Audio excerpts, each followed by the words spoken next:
ஆண்டவரும் அருமை ரட்சகருமாய் இயேசு கிறிஸ்து நாமத்தினாலே அன்பின் வாழ்த்துகள். இந்த நாளில் ஒரு வேத வசனத்தை நாம் தியானிப்போம். அங்க விசுவாசால் தேவனை மகிமை காண்பாய் என்று சொல்லி நாம் வேதத்துல வாசிக்கிறோம். ஆனா அநேகர் விசுவாசிக்கிறாங்க.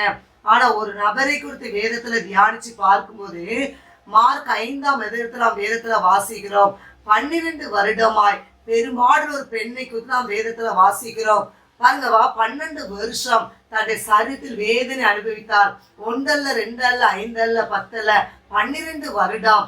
ஆனா அநேக வைத்தியர்கிட்ட போய் குணம் அடையவில்லை. அதாவது சொல்லப்படுகிற சம்பவம். ஆனா கடைசியாக எல்லாவற்றையும் செலவழித்த பின்பு இயேசு கிறிஸ்துவை குறித்து அவர் கேள்விப்படுகிறார். அந்த ஜனக்கூட்டங்கள் அதிகமா இருந்தபடியால், நெருக்கமா இருந்தபடியால் அவள் பின்னாக வந்து அவருடைய வஸ்திரத்தின் ஓரத்தை தொட்டால் உடனே அவளுடைய பெரும்பாடு நின்று போயிட்டுன்னு சொல்லி வேதத்துல வாசிக்கிறோம். அவனுடைய வல்லமையில அது அவருடைய வஸ்திரத்துல என்ன இருந்தது? வல்லமை இருந்தது.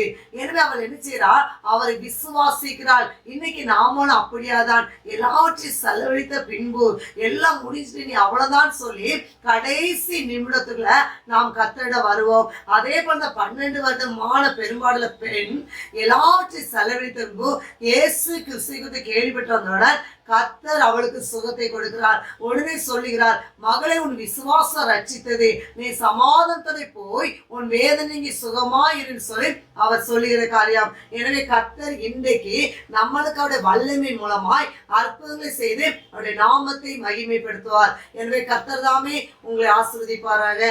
ஆமென்.